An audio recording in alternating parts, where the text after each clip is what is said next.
atau Richard Eliezer. Nah, kalau memang dianggap dia semacam justice collaborator,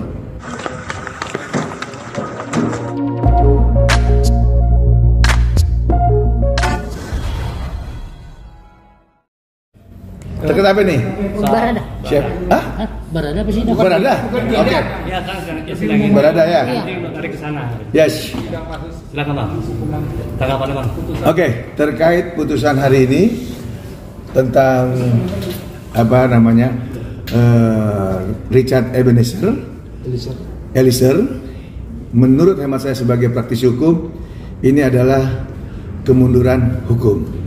Karena seperti kita tahu, pasal yang didakwakan ataupun disangkakan dari pihak kepolisian, termasuk dari pihak jaksa, dengan tuntutan yang telah dibacakan hampir 12 tahun, hari ini disidangkan dengan vonis 1 tahun 6 bulan.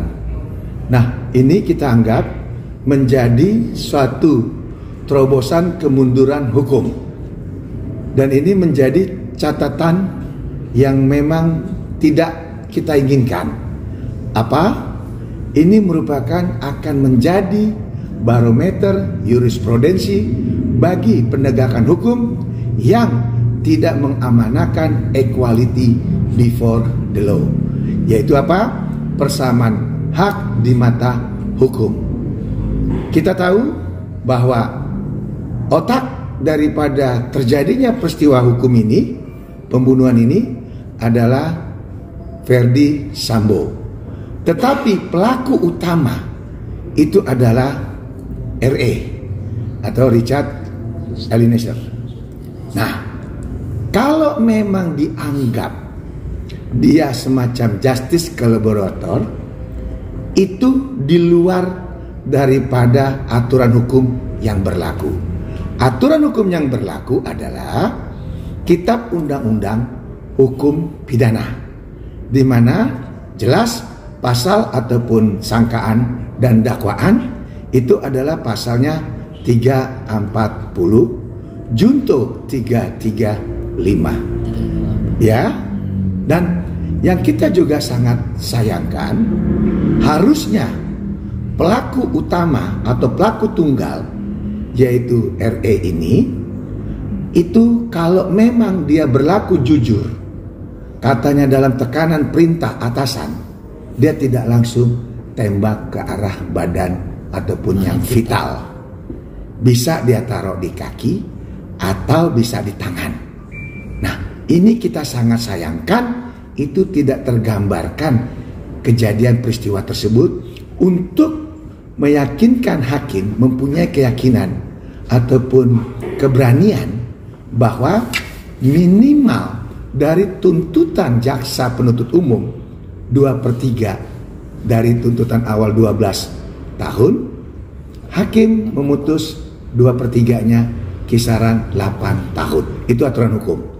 Nah, dengan kejadian ini jelas kami sebagai atau saya sebagai praktisi hukum menganggap ada cedera hukum. Dan ini akan menjadi jurisprudensi ke depannya bagi pelaku-pelaku pembunuhan itu bisa mengabaikan karena ada peristiwa yang sudah berlangsung dengan hukuman 1,6 bulan. Nah, ini jelas dipertaruhkan reputasi hukum kita. Kita adalah negara hukum, hukum adalah panglimanya. Jangan dicederai karena pencitraan atau adanya tekanan publik atau intervensi dari pihak manapun. Apalagi berkali-kali melalui pemberitaan di media, terutama televisi, mengagung-agungkan seorang Richard Eliezer. Nah, ini yang kita sangat sayangkan. Harusnya diberikan ruang sebebas-bebasnya untuk majelis memandang secara objektif. Paling tidak, itu yang tadi saya bilang, 10-12 tahun tuntutan, putusnya 2/3 yaitu 8 tahun. Dan coba bisa kita bayangkan kalau kita bandingkan dengan peristiwa bom Bali. berapa korban yang terjadi di Bom Bali 1, Bom Bali 2. Mana akhir cerita daripada proses hukum? Bebas. Ini bukan kita menyampingkan atau menyetujui tindakan perbuatan yang namanya pembunuhan, tapi penegakan hukum harus tegak-tegaknya. Ya, kalau memang dibilang Richard ini di dalam tekanan, itu tadi dia kan bisa 1 kali tembak lantas buang senjatanya. Dan mereka juga kan sesama ajudan berteman baik mereka. Buktinya rekan yang satu dia bisa menolak perintah daripada atasannya, Bapak Ferdi Sambo. Nah, ini yang bisa kita dapatkan hari ini. Semoga ini bukannya hal tanda kutip ya, adanya pencitraan, tapi terlepas itu semua kita harus menghormati daripada putusan Hakim Pengadilan Negeri Jakarta Selatan. Dan kami harap jaksa penuntut umum ini wajib melakukan upaya hukum agar betul-betul tegak, dan keyakinan mereka melalui dakwaannya kita harus apresiasi. Saya sangat berterima kasih karena jaksa penuntut umum bisa melihat itu lebih jernih, walaupun Richard ini dianggap adalah yang membuka tabir tentang peristiwa yang terjadi, tapi jaksa penuntut umum bisa melihat ini secara jernih. Dan kalau memang hakim tadi bilang Richard itu terbukti melakukan tindak pidana, harusnya tidak 1,6. Itu yang bisa disampaikan. Bang, tapi Pak Kamarudin sendiri bilang Bang, memang sosok Baradae ini yang membuka kalau dia nggak kooperatif mungkin kasus ini akan buta tuh Bang. Begini, kalau kita berandai-andai itu kita mundur lagi. Itu pendapat daripada beliau.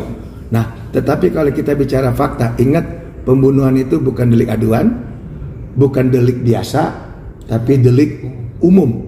Dan pembunuhan itu, mohon maaf, nyawa itu adalah milik Tuhan. Tidak ada satu manusia pun bisa dibenarkan. Agama manapun melarang adanya pembunuhan. Nah, kita bisa anggap ini ada yang namanya lubang hitam hukum atau kemunduran hukum tepatnya.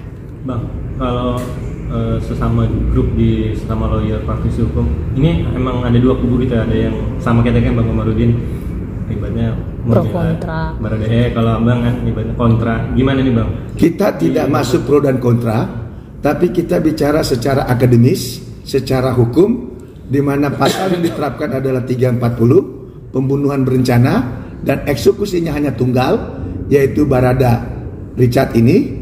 Nah, kenapa perlakuannya harus dibeda-bedakan?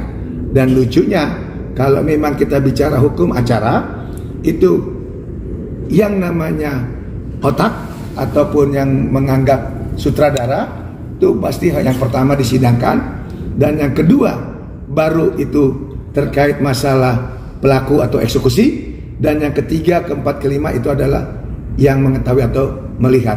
Dan yang lebih anehnya yang dari Tusurta ini yaitu Fuad Maruf.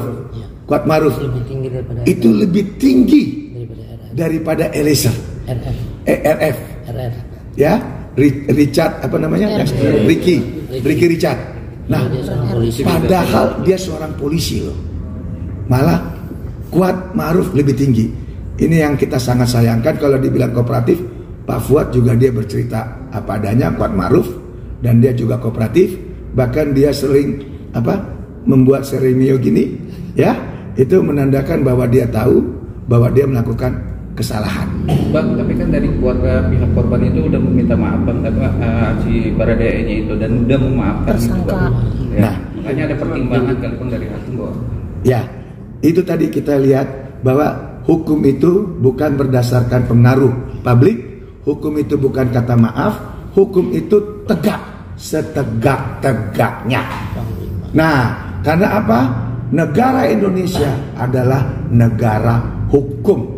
Dan kita bicara equality, artinya persamaan hak itu nyata. Dan ini saya bilang tadi kemunduran, karena sebelum adanya vonis banyak banget tekanan-tekanan. Ada yang mengatakan mantan hakim lah, akademis lah, segala macam lah, memberi pendapat lah. Nah, ini sudah menggiring opini yang pada saat ini kita lihat betul-betul hukum betul-betul mundur. Hukum benar-benar bisa diintervensi. Padahal kita semua anak bangsa. Kalau kita sepakat kriminal yang namanya pembunuhan, tidak ada kata maaf. Jelas pasalnya, jelas penerapannya, terbukti di dalam persidangan, hukum dia. Ya, karena jelas ada pelaku, ada otak, ada korban. Tidak bisa dibagi-bagi. Oh, ini kata maaf, ini udah dimaafkan. Tidak ada itu. Dan undang-undang itu Bang, ya? kenapa? Nggak ada yang mengatur undang-undang beda. Itu beda. Itu kan tidak ada di dalam aturan kitab hukum acara pidana atau kitab hukum pidana. Kalaupun dibilang ada lex spesialis itu atau lex general, itu beda. Kita fokus kepada kitab undang-undang hukum pidana. Tidak bisa dikaitkan dengan undang-undang LPSK, undang-undang kehakiman, undang-undang apa, tidak bisa. Kita fokus kitab hukum pidana sesuai pasal yang diterapkan dari pihak kepolisian sampai pada saat persidangan. Bang, terlepas dari vonis hukuman, apakah Eliezer sendiri tetap bisa akan menjadi polisi, Bang? Kalau itu kita tidak bicara, karena kewenangan ada di pihak kepolisian. Saya hanya sebagai praktisi hukum, saya adalah sebagai praktisi, seorang pengacara, dan saya juga dokter hukum. Artinya kita lihat secara akademis. Pasal yang diterapkan adalah pasal yang sudah jelas pembunuhan berencana. Ada otak, ada pelaku, dan ada korban. Itu fakta. Jadi kita tidak masuk yang lain, kita fokus ini adalah kemunduran. Karena apa? Ada satu anak bangsa yang telah hilang nyawanya dengan sia-sia. Itu. Sedikit tanggapan tentang hukuman Ferdi Sambo yang hukuman mati ya. Nah, kalau terkait hukuman Pak Ferdi Sambo, kembali lagi saya bilang sangat kita sayangkan. Karena apa? Kita ini adalah bangsa yang punya betul-betul moral tinggi, ya. Tidak bisa kita mencuri potong tangan. Kalau bunuh harus dibunuh. Kalau dia merampok, tangannya harus itu mundur. Itu namanya kita kembali lagi ke primitif, ke zaman hukum rimba. Ada hukum balas dendam. Nah, sementara kita ini adalah warga negara yang bermartabat, bangsa Indonesia yang punya kedaulatan martabat. Kalau memang pelaku-pelaku itu dibuat semacam ajang balas dendam, ajang pencitraan untuk oknum-oknum tertentu, ini akan rusak. Karena apa? Mari kita sepakat, hukum adalah hukum, tegak setegak-tegaknya, jangan diintervensi, apalagi dalam pemutusan. Kalau memang itu hukuman mati, ada 27 negara menentang adanya hukuman mati. Kenapa kita, orang Indonesia yang terkenal ramah tamah, orang yang gampang memaafkan, kok senang banget mempertontonkan hukuman mati? Saya juga nggak ngerti, apakah kita kembali ke zaman jahiliyah dulu, atau kita pegang tetap moral kita yang memang kita ada kata pengampun dan pemaaf tadi. Tapi kalau untuk kasus narkoba Bang, untuk Ferdi itu kan dihukum mati Bang, bedanya di mana? Beda, kalau hukum narkoba itu adalah extraordinary. Yang tadi saya bilang, dia itu menyangkut generasi. Itu global, besar sekali, banyak sekali korban. Tetapi kalau ini hanya apple to apple, satu dengan satu. Kita sangat sayangkan kalau memang setinggi itu. Kalaupun memang ada yang namanya efek jerah, itu bisalah minimal 20 tahun atau seumur hidup. Itu saya rasa lebih bijaksana memutuskannya. Ini jelas terkait masalah Pak Ferdi Sambo di hukuman mati, saya anggap adalah kemunduran hukum. Semoga pihak pengacara juga akan mengambil langkah hukum, yaitu mengajukan banding, dan semoga nanti di tingkat 1 atau tingkat 2 itu sampai di kasasi, ya.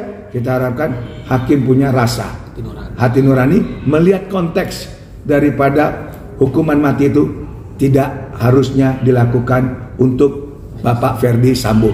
Ingat, beliau bintang 2, punya sejarah 25 tahun di kepolisian. Terlepas ada pro dan kontra, suka atau tidak suka, beliau pernah berjasa untuk negara ini. Bagaimana kita lihat dia tentang di Kejaksaan Gedung Bundar, ya, menetapkan tersangka. Bayangkan, itu sangat luar biasa. Dan beliau menangkap Jaksa Pinangki. Coba lihat, ataupun Joko Chandra, itu banyak sekali yang kita harus lihat. Kok tidak dilihat sisi baik daripada seorang Bapak Ferdi Sambo? Dan saya ngomong gini hanya berdasarkan keakademisan saya, sebagai kasarjanaan saya yang saya pertanggungjawabkan. Bukan, saya tidak kenal dan saya tidak pernah mendukung yang namanya pembunuhan ataupun kekerasan. Tetapi hukuman mati itu menurut saya tidak layak, dan ini namanya kemunduran hukum. Bang, tapi kan ada hukum 10 tahun percobaan. Maaf, itu kan belum berlaku. Ingat, hukum itu tidak berlaku surut. Jangan lagi diputar. Itu namanya nanti terprovokasi lagi masyarakat. Saya sebagai praktisi hukum, undang-undang itu berlaku 3 tahun nanti. Otomatis tidak berlaku untuk hari ini. Hari ini tanggal berapa? 15 Januari Februari 2023. Jadi tidak berlaku itu. Jadi kalau dibilang kan sudah ada yang nanti 10 tahun ini, itu bohong. Karena hukum itu tidak berlaku surut. Peristiwa hukumnya tahun ini, putusannya tahun ini. Jadi tidak bisa nanti mundur. Kata nanti 10 tahun ada pembebasan, itu bohong punya. Jangan dipercaya itu. Karena apa itu? Kita masih menggunakan adalah kitab hukum acara pidana yang produk lama. Gitu. Bang, akhirnya Ferdi Sambo setelah di ponis itu bisa mengajukan misalnya kayak banding atau itu adalah hak setiap manusia, setiap terdakwa melalui kuasa hukumnya melakukan upaya-upaya hukum. Ada yang namanya banding, ada yang namanya kasasi, bahkan ada yang namanya PK atau gerasi. Ingat ya, ada peristiwa dulu yang namanya Bapak Oknum TS Tommy Soeharto membunuh Hakim Agung dengan antek-anteknya 14 tahun. Kok ini kayak ada semacam dendam. Ini yang kita sangat sayangkan. Nanti menurut Abang, vonis yang tepat untuk Ferdi Sambo itu berapa? Tadi seperti saya bilang, maksimal seumur hidup, minimal 20 tahun. Itu yang memang sesuai aturan yang berlaku. Bukan ada semacam pencitraan, gitu loh. Karena kita tahu sendiri ya, belakangan ini bagaimana dahsyatnya daripada peradilan kita di Indonesia. Banyak yang ditangkep-tangkepin kan? Nah ini mungkin pencitraannya. Bang, melihat sosok Ferdi Sambo ada kemungkinan bergerasi gitu. Itu masih lama, kita nggak berandai-andai. Tapi itu haknya beliau.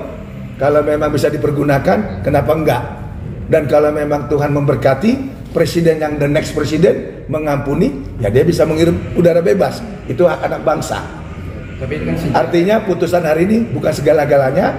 Putusan Pak Ferdi Sambo itu bukan kiamat, tapi adalah awal perjuangan beliau untuk membela hak-haknya dia sebagai anak bangsa. Tapi ini kan sejarah ya Pak ya, hukuman mati selama di Indonesia ini. Nah, kalau masalah hukuman mati sudah banyak yang terjadi, tapi kan peristiwanya tentang narkoba. Tapi kalau di kepolisian itu sendiri baru 2 kali ini, ya, yang sekarang sama yang terdahulu. Nah ini yang kita hanya baru 2 kali ini. Jadi kalau bisa tidak ada lagi yang namanya hukuman mati, karena kita juga ada Moratorium yang tahun 2016 tentang tidak berlakunya hukuman mati. Apalagi juga pihak Komnas HAM itu juga tidak mensepakati terjadinya hukuman mati. Tapi kita tidak pernah mendukung pembunuhan itu. Gitu. Bang, kalau untuk PJ sendiri gimana Bang? Udah pas kan ancaman hukumannya, karena kan salah satu pemicunya disebutnya. Nah itulah tadi, kalau yang namanya hukum itu kan tidak ada kata pemicu, tidak ada katanya, tidak ada apa, berdasarkan fakta hukum aja. Nah itu. Oke, cukup. Terima kasih.